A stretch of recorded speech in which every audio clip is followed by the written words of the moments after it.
Syrian Archive project was founded in 2014 after the start of the Syrian conflict, when Syrian activists noticed that a lot of the content that they were posting online that showed very important information about the Syrian conflict was taken down, right?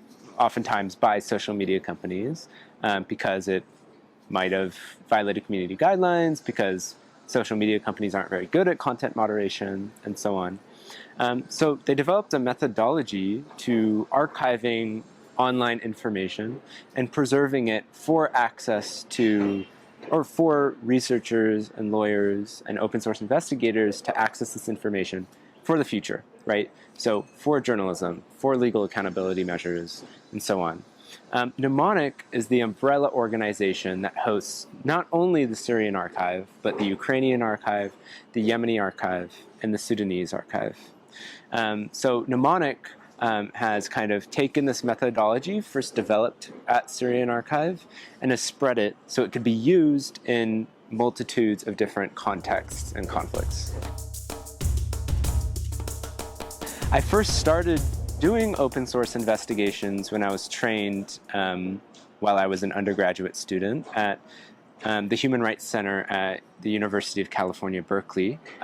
There, Alexa Koenig, Andrea Lampros, and Lindsay Freeman kind of headed this thing called the Human Rights Investigations Lab, where they got students together, trained them in open source investigative techniques, and allowed them essentially to work on projects for Amnesty International, Bellingcat, Syrian Archive, and a bunch of other partners.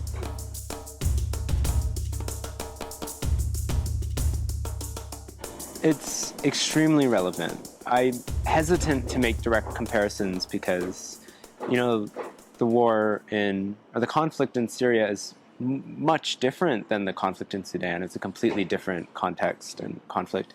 But of course, we're still seeing the same kind of methods of information sharing. So that's, right, posting information online. That's potential misinformation, maybe disinformation that's in the information space that is online. And then we're also seeing an effort by so many people on the ground, whether they're civilians, civilian journalists, activists, professional journalists, to record, document this conflict that they're witnessing and uploading that online.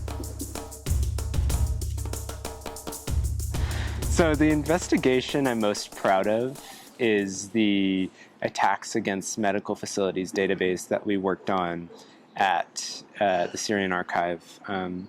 So because we have, you know, over 4 million pieces of media that are, you know, available in the Syrian Archive, right?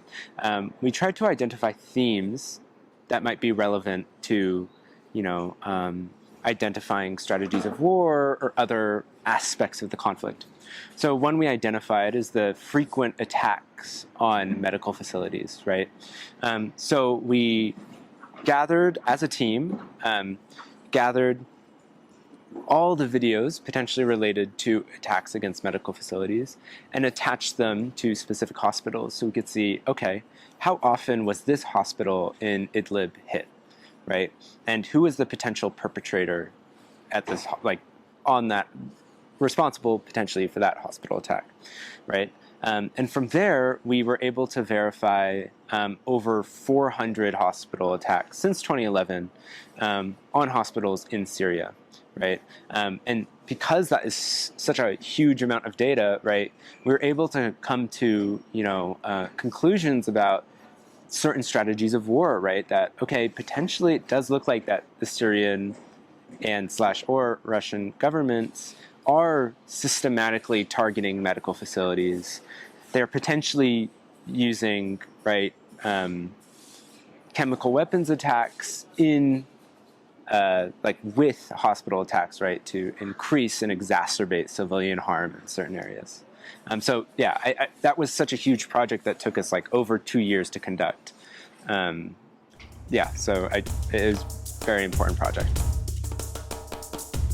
It looks like, you know, first looking at reports of or concerning that hospital attack, identifying dates when that certain hospital was potentially, attacked, right?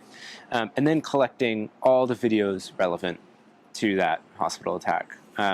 So that collecting could be 5 videos. It could be like 30 videos, right? And then it's going through, looking at each video, and identifying the location where that video is taken, and making sure that that video does show, one, a hospital, and that they all do show the same location. After that, we then try to identify the time that the hospital was potentially attacked at. That is much more difficult, oftentimes, than identifying the location. So sometimes it may mean just settling on this attack likely occurred during the day, or it likely occurred at night.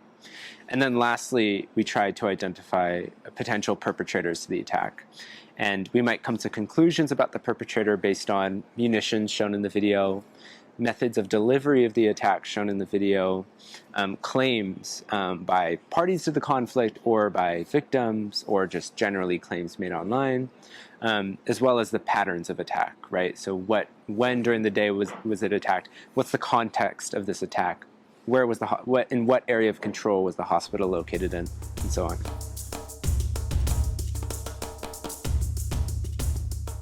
Speaking generally, we kind of rely on 2 main, expertises.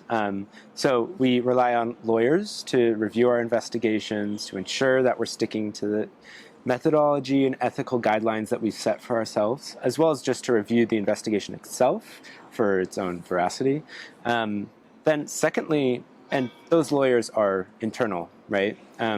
Secondly, and externally, a lot of the times there's expertise that we don't have, or claims that we are unable to make. So an example is sometimes the identification of munitions. Sometimes munition remnants are difficult to identify right away, and sometimes require expertise, and a very specific type of expertise. Similarly, damage assessments are sometimes very difficult for us to do and are outside the range of our expertise.